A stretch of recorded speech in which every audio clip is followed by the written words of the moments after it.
Au nom du Père et du Fils et du Saint-Esprit, ainsi soit-il. Bien chers fidèles, dimanche prochain, c'est la fête du Saint-Nom de Marie. Nous la fêtons ici, nous faisons ici notre fête annuelle. Normalement, fête de Saint-Pie-X. Et voilà, si vous deviez être en Italie, sachez que vous êtes cordialement invités à participer dimanche prochain. Eh bien, en ce dimanche qui précède cette fête, nous nous sommes permis, nous sommes donné une justification d'être bien alarmés par la situation actuelle, d'une part, et d'autre part, nous avons attiré notre attention d'être encore plus que alarmés par l'action de l'ennemi. Encore plus, nous devons être attirés, non pas par notre ennemi qui nous combat, à travers les gouvernements, à travers les marionnettes Macron, Draghi et toute la compagnie. Nous devons être encore plus attirés par notre ami. Et notre ami est plus fort de notre ennemi. Dieu est plus fort de Satan. Dieu, un seul ange, est plus fort de toute la maçonnerie prise ensemble, de toute la haute finance prise ensemble, de tous les médias pris ensemble, de toute la force coercitive des masses médias qui poussent les gens à se faire ingérer ce sérum vénéneux.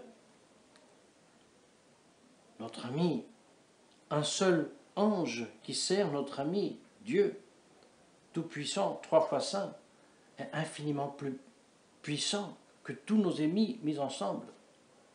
Alors, nous nous sommes dit, il est bien légitime, encore une fois, d'examiner les signes des temps. Nous l'avions fait, faisant un parallèle entre Parallèle Monial et Fatima.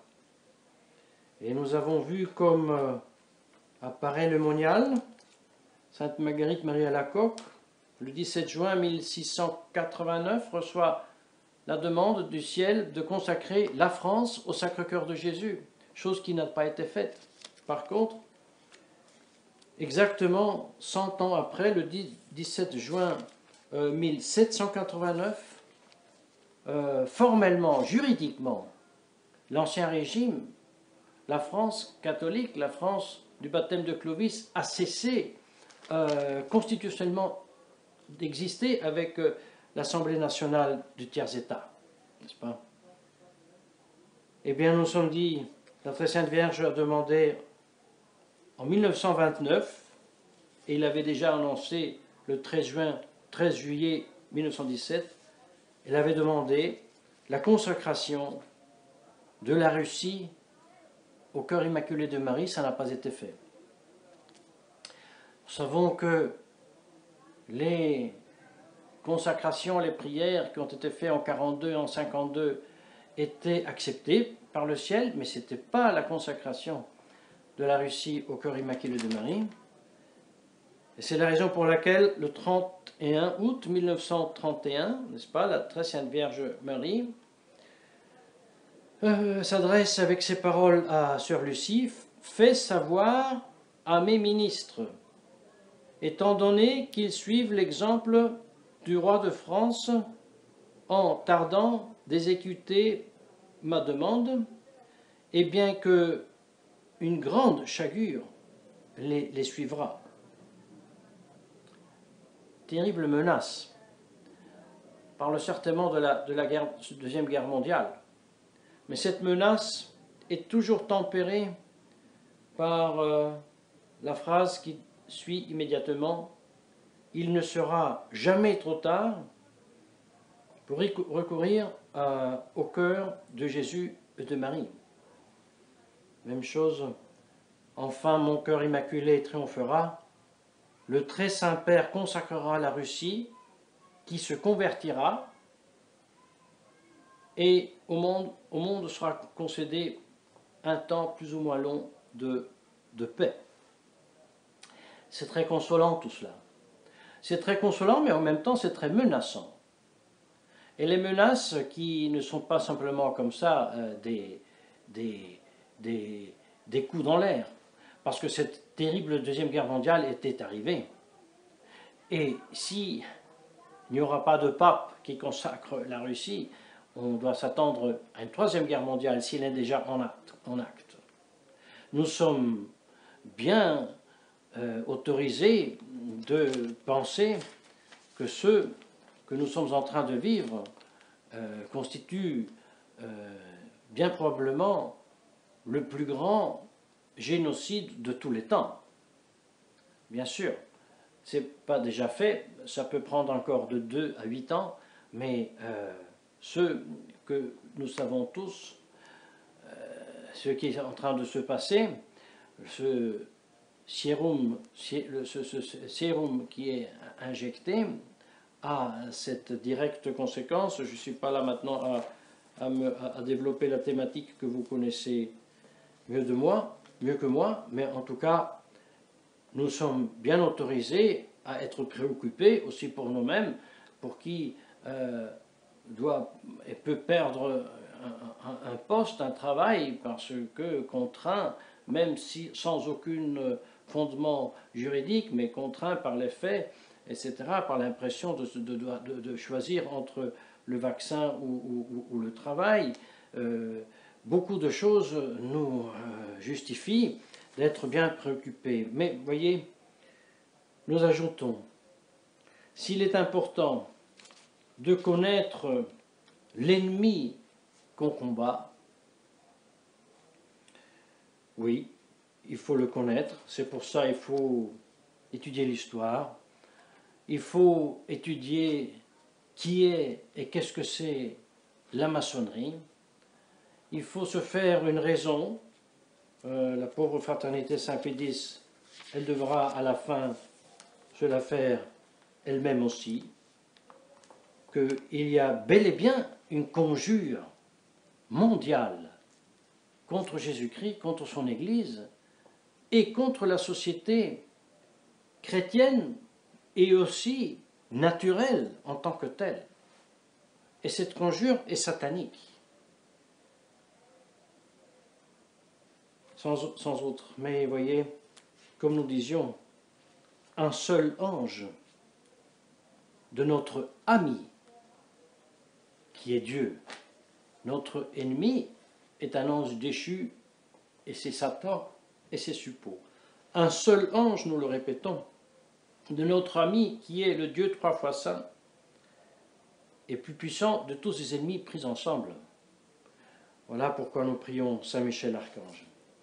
Eh bien, bien chers fidèles, lorsque nous entendons parler de Fatima, tout de suite nous parlons, oui, la consacration de la Russie, oui, la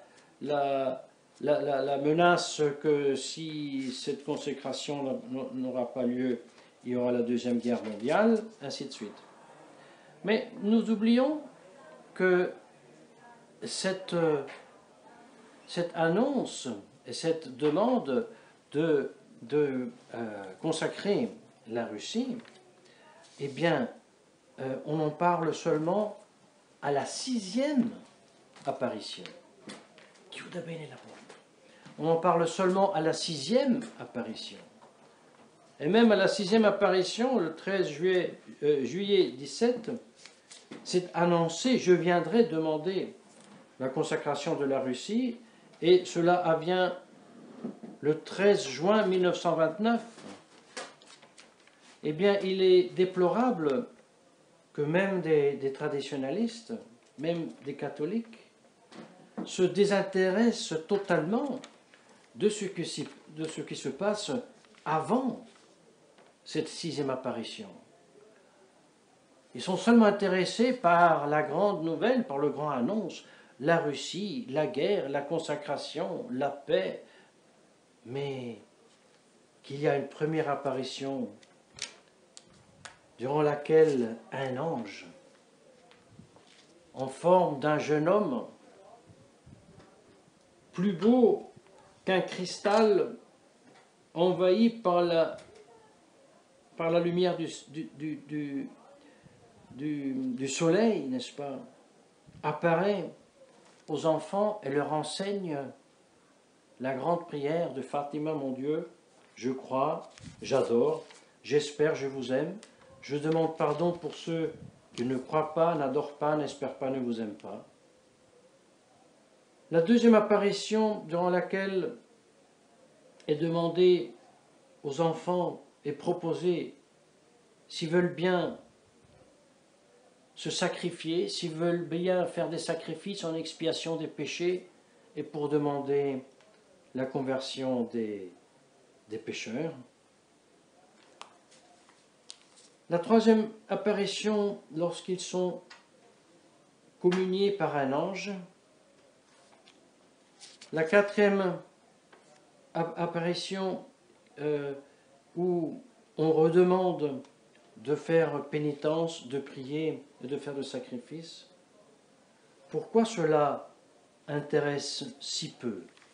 Pourquoi cela, on le saute bien volontiers parce que le contenu n'est pas si friand comme, voilà, la Russie, la guerre, la consacration, la conversion? Par une simple raison, mes chers fidèles. Nous sommes beaucoup plus attirés par l'ennemi que nous voulons connaître que non par l'ami que nous ne connaissons pas. Et c'est tragique cela. Vous voyez, Sainte Lucie, Sœur Lucie, elle dit, la parole de l'ange nous a fait comprendre qui est Dieu. Elle a dit peu. La parole de l'ange nous a fait comprendre qui est Dieu. Combien il nous aime et combien il veut être aimé par nous. Nous avons compris la valeur du sacrifice, combien lui, il accepte le sacrifice et combien Dieu convertit les pécheurs grâce au sacrifice. Alors si ces enfants avaient compris cela, ils avaient aussi compris la raison ultime pour laquelle il a un sens de combattre. La raison ultime qui donne le sens à connaître et combattre son ennemi. C'est la paix, la vraie paix, la tranquillité, la vraie tranquillité, mais la vraie tranquillité, la vraie paix est Dieu et en Dieu, et n'est pas de ce monde, mais de l'éternité. Chers fidèles, la grande leçon que donc nous tirons, c'est que nous devons nous forcer à connaître davantage et plus notre ami que non notre ennemi, que nous ne devons pas céder aussi à une malsaine curiosité dans l'étude de la conjure antichrétienne. Le danger, c'est qu'on entre paradoxalement dans la logique de l'ennemi. Et cette logique et cette vie de l'ennemi, nous la voyons un petit peu paradoxalement dans les rues. D'une part, nous voyons dans les rues une masse de personnes qui, avec toutes les raisons pour elles, n'est-ce pas, protestent contre cette dictature sanitaire qui est, on peut le dire, le plus grand génocide que peut-être toute l'histoire humaine ait connu. Mais en même temps, dans un esprit de révolte, de rage, de insupportation. Et l'esprit de révolte, l'esprit de rage, l'esprit de haine, l'esprit de violence n'est pas de Dieu. Il existe une violence divine. Il existe aussi une colère divine. Le Christ, n'est-ce pas, quand il nettoie le temple, mais ceux qui ont compris qui est Dieu, ceux qui ont compris combien Dieu nous aime et combien il veut être aimé par nous, ils auront aussi compris le Sacré-Cœur de Jésus, son amour pour nous, et ils auront aussi compris la vertu de colère de notre Seigneur Jésus-Christ. Ultima ratio pour tenter de convertir. Faire un fouet et flageller et renverser les tables des banquiers. Non pas par rage, non pas par impatience, non pas parce que je n'en peux plus et je leur dis de toutes les couleurs. Non. C'est tout un autre esprit. C'est l'esprit du chevalier, c'est l'esprit de la violence qui surgit de la sainte colère impérée par la volonté, inspirée par la grâce divine, toute autre chose. Et le danger pour nous, c'est de nous laisser entraîner dans cette spirale de haine et de vengeance et de rage qui, avec Dieu, n'a rien qu'à faire. C'est pour ça qu'il n'est pas temps perdu de employer le temps pour prier bien le chapelet, recueillir bien les forces de notre âme, l'imagination, l'intellect, la volonté, la placer bien devant Dieu, faire silence en nous pour connaître, adorer, croire, adorer Dieu, espérer en lui et l'aimer, et demander pour les pécheurs la même chose. Parce que ceux qui, avec les Kissinger et Bill Gates et compagnie, désirent de tuer 6 milliards de personnes pour leurs raisons, ceux qui, avec froideur incroyable, s'apprêtent à tuer la grande partie de l'humanité en leur mentant qu'ils doivent se vacciner, ces gens-là, ce sont des désespérés. Ces gens-là sont des gens qui ont abandonné Dieu, qui ont refusé de le connaître, qui ont refusé de croire en lui, d'espérer en lui, de l'aimer. Et bien même ces démons-là, vivants en chair et en os, avec le sacrifice d'un petit enfant, peut être converti. Et c'est la plus grande victoire sur l'ennemi. Bien chers fidèles, considérons ces choses et bien étant préoccupés et justement préoccupés pour notre situation actuelle, existence aussi, préoccupons-nous plus de notre ami que de notre ennemi, prions plus que nous ne nous informons pas sur Internet ce qui est en train de se faire dans les rues et par les gouvernements. Que la très sainte Vierge Marie nous obtienne cette grâce en préparation de la fête du Saint-Nom de Marie dimanche prochain, au nom du Père et du Fils, du Saint-Esprit, ainsi soit-il.